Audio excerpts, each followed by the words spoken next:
শঙ্কর এবার ইন্সপেক্টরকে আদেশ করলো ইন্দ্রাণী গাঙ্গুলি সর্বোচ্চ শাস্তির ব্যবস্থা করার জন্য। হ্যাঁ বন্ধুরা, ভিডিওটা লাইক দিয়ে দেখতে থাকুন। যে মুহূর্তে কিনা কুসুমের লাশকে সামনে রেখে যখন কিনা মিথ্যে অভিযোগের ভিত্তিতে একের পর এক মিথ্যে অভিযোগ এনে ইন্দ্রাণী গাঙ্গুলিকে যখন কিনা খুনি সাব্যস্ত করা হয়, ঠিক সেই মুহূর্তে ইন্সপেক্টর যখন কিনা বলতে থাকে যে মিসেস ইন্দ্রাণী গাঙ্গুলি, আপনি রীতিমতো এবার আপনার কর্মকাণ্ডের জন্য আপনি নিজেই এই চক্রান্তের মধ্যে জর্জরিত হয়ে আপনি ফেসে গিয়েছেন। এবার আর আপনার বাঁচার কোনো রকম কোনো উপায় নেই, কারণ আপনি যে সমস্ত কর্মকাণ্ডগুলো করেছেন সেই সমস্ত কিছু প্রমাণ আমাদের হাতে ইতিমধ্যে চলে এসেছে এবং দীপালি ম্যাডাম যে সমস্ত অভিযোগগুলো এনেছিল সেটা সম্পূর্ণরূপে সত্য প্রমাণিত হয়েছে এবং কুসুম সরকার কোনো মতে আত্মহত্যা করেনি, তাকে বরঞ্চ নৃশংসভাবে হত্যা করা হয়েছে এবং সেই সম্পূর্ণ কিছু ওর প্রমাণ আমাদের হাতে আছে। এবং যারা কিনা কুসুমের লাশটাকে ওকে হত্যা করার পর নদীর ধারে রেখে গিয়েছে তাদেরকে আমরা হাতে নাতে গ্রেফতার করেছি এবং তাদের জবানবন্দির ভিত্তিতেই আমরা রীতিমতো আপনাকে অ্যারেস্ট করার জন্য এখানে এসেছি এবং তারা জবানবন্দি দিয়েছে যে আপনার আর নির্দেশনা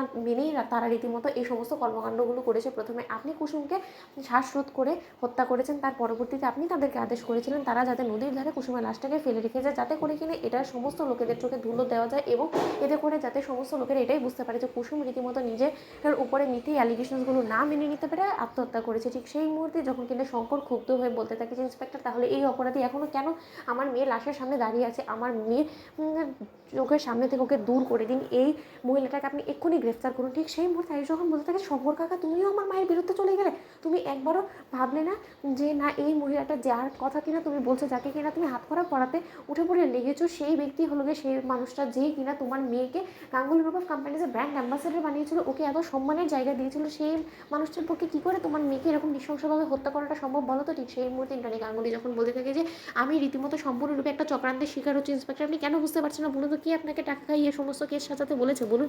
ঠিক সেই মুহূর্তে যখন কিনা ইন্সপেক্টর বলতে থাকে যে তাহলে দেখুন তো এই কল রেকর্ডিংগুলো এবং কুসুম সরকারের সঙ্গে থাকা সেই ফোন থেকেই আমরা উদ্ধার করেছি সেই সমস্ত হুমকি দামকি নোটসগুলো, যেগুলো কিনা আপনি কুসুম সরকারকে পাঠিয়েছেন। প্রতিনিয়ত আপনি তাকে হত্যার হুমকি দিয়ে চলেছিলেন এবং সেই সমস্ত কিছু নথি কিন্তু এখানে লেখা আছে। ঠিক সেই মুহূর্তে মেঘা যখন কিনা সেখানে দাঁড়িয়ে পড়ে বলতে থাকে যে ইন্দ্রাণী গাঙ্গুলি, তুমি নিশ্চয়ই অবাক হচ্ছ যে এই সমস্ত কিছু কুসুম সরকারের ফোন থেকে কী করে ইন্সপেক্টর উদ্ধার করলো?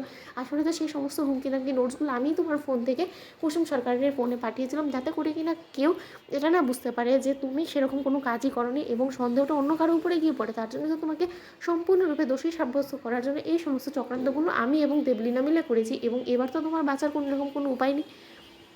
এবার তোমাকে চার দেওয়ালের মধ্যেই পচে মরতে হবে। ইন্দ্রাণী গাঙ্গুলি, তুমি আমার বোনের সঙ্গে যে অন্যায় অবিচারগুলো করেছিলে তার জন্য এবার দেখো তোমার উপরে আমি কি পরিমাণে নোংরাভাবে প্রতিশোধ নিই। এবার তোমার মান সম্মান, তোমার স্থাবর সমস্ত কিছু হারিয়ে তোমার গোটা পরিবার এবার নিঃস্ব হয়ে পড়বে, তোমাকেও সর্বস্ব হারাতে হবে ইন্দ্রাণী গাঙ্গুলি। তো বন্ধুরা লাইক কমেন্ট শেয়ার করো, সাবস্ক্রাইব করো।